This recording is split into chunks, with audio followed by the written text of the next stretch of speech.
నమస్తే డాక్టర్ గారు. నమస్తే మేడం.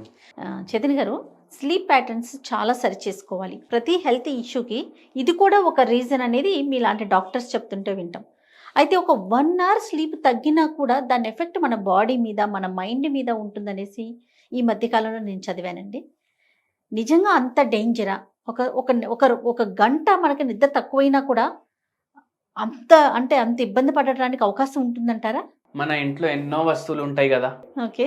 దాంట్లో ఒక మన బాడీ పార్ట్ లాంటిది కానీ మన బాడీ పార్ట్ కాదు అట్లాంటి ఒక వస్తువు పేరు చెప్తా నేను. ఆ, మన బాడీ పార్ట్ లాంటిది కానీ మన బాడీ పార్టే కాదు అది. ఓకే. మన ఫోన్. అవునా కాదా? అవునండి. ఇప్పుడు ఎట్లా అయిపోయిందంటే నిద్రపోయేటప్పుడు కూడా చేతిలో ఫోన్ పట్టుకుంటారు.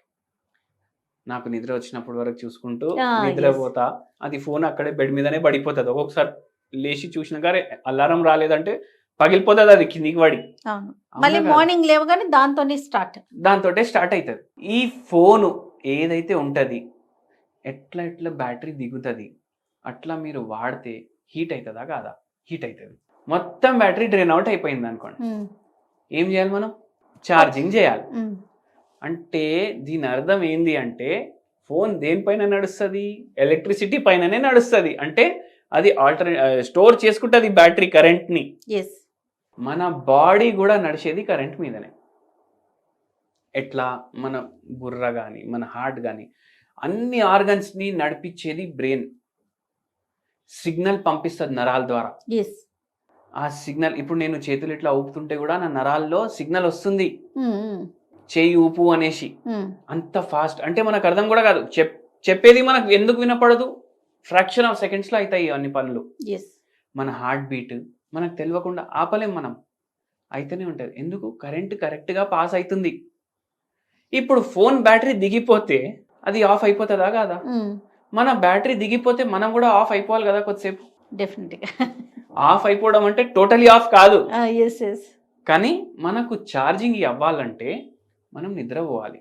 అంటే shut down, system shut down.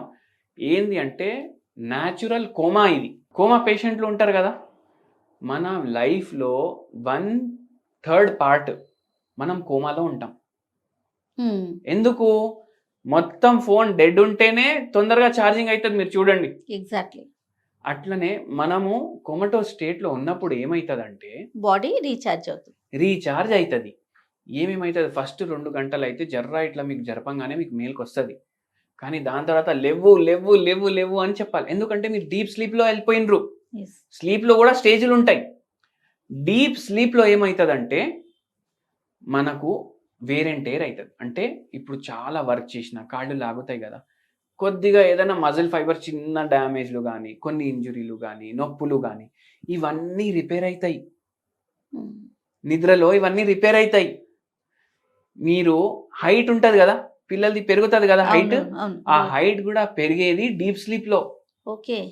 అంటే ఎంత ఇంపార్టెంట్ ఈ డీప్ స్లీప్ స్టేజ్ మీరు ఆలోచించండి.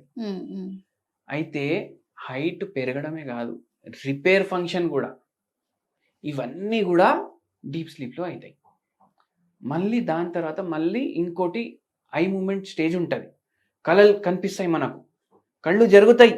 ఎందుకంటే చూస్తున్నట్టు అనిపిస్తుంది. కళలు ఏమేమో చూస్తాము, అవునా కాదా? అవన్నీకి కూడా ఒక స్టేజ్ ఉంటుంది. అయితే ఇవన్నీ స్టేజ్ అయినాక మళ్ళీ ఒకటి లేచే స్టేజ్ కూడా ఒకటి ఉంటుంది. ఇది అంతా అవ్వడానికి 7 గంటలు అవుతుంది.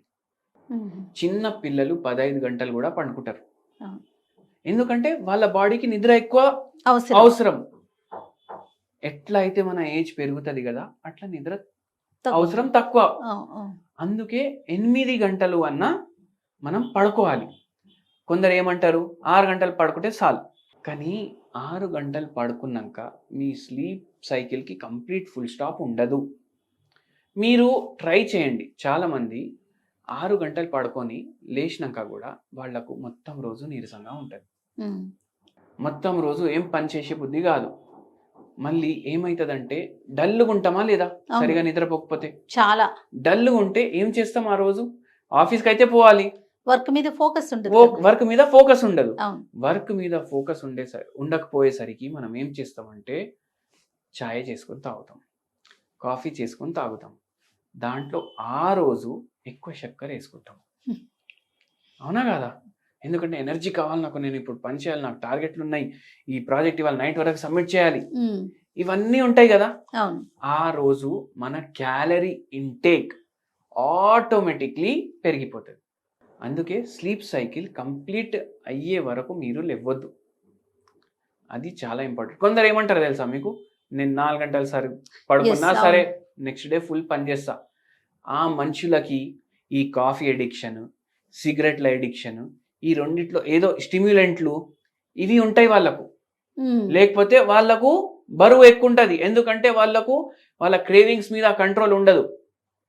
అట్లా అయి ఏమవుతుందంటే షుగర్ రావడం, బీపీ రావడం. ఇప్పుడు ఈ పేషెంట్కి కూడా చెప్పినా కదా, నరాల బలహీనతతో వచ్చిండ్రు మన దగ్గరికి. ఓకే. 4 గంటలు చాలా కష్టంతో నిద్ర వస్తుంది. ఓ. అయితే ఇట్లా ప్రాబ్లమ్స్ అవుతాయి.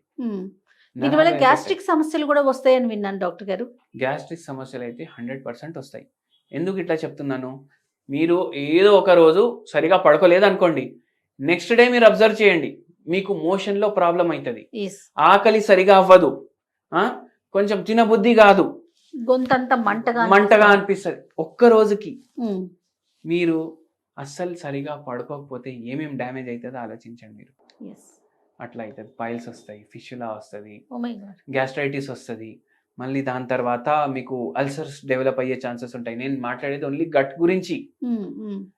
అదే కాకుండా ఒక ఎక్స్పెరిమెంట్ చేయండి. చాలా మంది ఇంట్లో ఇప్పుడు బీపీ మానిటర్లు ఉన్నాయి. పడుకున్నప్పుడు మంచిగా మీ బీపీ నెక్స్ట్ డే అబ్జర్వ్ చేసుకోండి. ఏదో ఒక రోజు పడుకోరు కదా, ఆ రోజు మీ బీపీ అబ్జర్వ్ చేసుకోండి, తేడా ఉంటుంది. మంచిగా పడుకున్నప్పుడు గ్లూకోమీటర్ తోటి నెక్స్ట్ డే టెస్ట్ చేసుకోండి. మంచిగా పడుకోలేనప్పుడు నెక్స్ట్ డే లేచినాక అదే టైంకి మీరు టెస్ట్ చేసుకోండి, మీకు 20-30 యూనిట్స్ తేడా కనిపిస్తుంది. ఒక్క రోజుకే ఇన్ని ప్రమాదాలు అవుతాయి. లాంగ్ రన్ లో ఏమేమవుతుంది చెప్పలేని రోగాలు వస్తాయి. అయితే డాక్టర్ గారు, కొంతమందికి అసలు నిద్రే పట్టదు, పాప నిద్రలేని సమస్యతో చాలా ఇబ్బంది పడతారు, మరి వాళ్ళ పరిస్థితి ఏంటి? నిద్ర లేని సమస్య రావడానికి ఒక కారణం అయితే ఫోన్, మనం మాట్లాడుకున్నాం దాని గురించి. కానీ కొన్ని కారణాలు ఉంటాయి. ఈ కారణాల వల్ల నిద్ర రాదా అనేసి నేను చెప్తే మీరు కూడా షాక్ అవుతారు. ఒక ఎగ్జాంపుల్ చెప్తాను మీకు. నేను హస్బెండ్ వైఫ్ వచ్చారు నా దగ్గరికి, మోకాలు నొప్పి ప్రాబ్లం తోటి వచ్చారు. అడిగిన ఎంతసేపు పడుకుంటారు అనేసి, 4 గంటలు పడుకుంటా, అది కూడా డిస్టర్బ్డ్ ఉంటుంది స్లీప్ అంట. ఎందుకు అంటే పిల్లలు ఒకరు ఆస్ట్రేలియాలో ఉన్నారు, ఒకరు అమెరికాలో ఉన్నారు. ఇప్పుడు అందరు జాబులు చేస్తారు కదా, ఈ కార్పొరేట్ జాబులు. కొందరు ఆస్ట్రేలియా షిఫ్ట్లో జాబ్ చేస్తారు, ఎందుకంటే వాళ్ళ క్లయింట్ అక్కడ ఉంటాడు. ఒకరేమో అమెరికా షిఫ్ట్ ప్రకారం చేస్తారు, కొందరు యూకే షిఫ్ట్ ప్రకారం చేస్తారు, వాళ్ళ క్లయింట్లను బట్టి అట్లా కదా. కానీ ఇప్పుడు చూడండి, శాలరీ రాదు, కానీ ఇద్దరు క్లయింట్ల కోసం అమ్మ పనిచేస్తుంది. అవునా కదా? వాళ్ళకు నేను మాట్లాడకపోతే వాళ్ళకు మెంటల్ పీస్ ఉండదు. అవునా కదా? ఇప్పుడు ఆస్ట్రేలియా టైం జోన్ ప్రకారం అమ్మ మాట్లాడాలి కూతురుతోటి, అమెరికన్ టైం జోన్ ప్రకారం బాబుతోటి మాట్లాడాలి. అవునా కాదా? 2 గంటలు ఇట్లనే పోయినాయా? కరెక్ట్. మళ్ళా దాని తర్వాత ఏమవుతుంది, పిల్లలు తిన్నరా లేదా అనేసి నాకు టెన్షన్ ఉంటుంది. బాబు యుఎస్లో ఉన్నాడు కదా, ఈ మధ్యనే పోయిండు, సరిగా సెట్ కూడా కాలేదు. ఎన్ని మంత్స్ అయింది పోయి అంటే 4 నెలలు అవుతుంది పోయి. దాని తర్వాత నిద్ర డిస్టర్బ్, తిన్నడా లేదా, బట్టలు ఉతుకుతుండా లేదా, బయటికి పోతే ఏం తింటుండు, రైస్ ఎట్లా వండుకుంటుండు. ఇక్కడ ఉన్నప్పుడు వానికి మ్యాగీ కూడా వండడానికి రాకపోతుండే, ఇప్పుడు అక్కడ పోయి ఎట్లా వండుకొని తింటాడు, వండుకొని తినడు, బయట తింటాడు. ఏమైనా రోగాలు వస్తాయా మా బాబుకి? మెట్రోలో పోతుండు, క్యాంపస్ హాస్టల్లో ఉంటుండు, అక్కడ బకెట్లు ఉండవు, స్నానం ఎట్లా చేస్తుండు. అవునగా? ఇవన్నీ టెన్షన్లు. దీన్ని ఒకవేళ ఇప్పుడు చూడండి, ఇవి సరే అందరికీ వస్తాయి, ఇట్లా అనిపించి వెళ్ళిపోయింది అనుకోండి, అది ప్రాబ్లం కాదు. కానీ దీనివల్ల మీ నిద్ర డిస్టర్బ్ అవుతుంది కదా, దాని అర్థం ఏంటంటే అది ప్రాబ్లం, ఆందోళన అంటారు దాన్ని. ఇవన్నీ గుర్తు తెచ్చుకొని నిద్రనే డిస్టర్బ్ అయిపోతుంది చాలా మంది. ఇదైతే ఒక ఎగ్జాంపుల్ చెప్పినా మీకు నేను. ఇట్లా చాలా మందికి స్ట్రెస్ వల్ల కూడా నిద్ర రావట్లేదు, స్ట్రెస్ వల్ల కూడా నిద్ర వస్తలేదు. ఇప్పుడు నెక్స్ట్ మంత్ 15th ఈఎంఐ ఉందనుకోండి, నిద్ర ఈ మంత్ 16th నుంచి టెన్షన్ ఉంటది ఆయనకు, ఓ మై గాడ్. ఈఎంఐ కడతానా లేదా అనేసి. ఆల్రెడీ 3-4 years నుంచి కడుతుండినా, ఇప్పుడు వరకు ఒక్కసారి కూడా బౌన్స్ కాలేదు, మళ్ళీ ఎందుకు టెన్షన్? అవునా కాదా? ఇది కూడా ఒక టైప్ ఆఫ్ రోగం, దీన్ని యాంగ్జైటీ అంటారు. దీనివల్ల చాలా మందికి నిద్ర వస్తలేదు. ఓకే.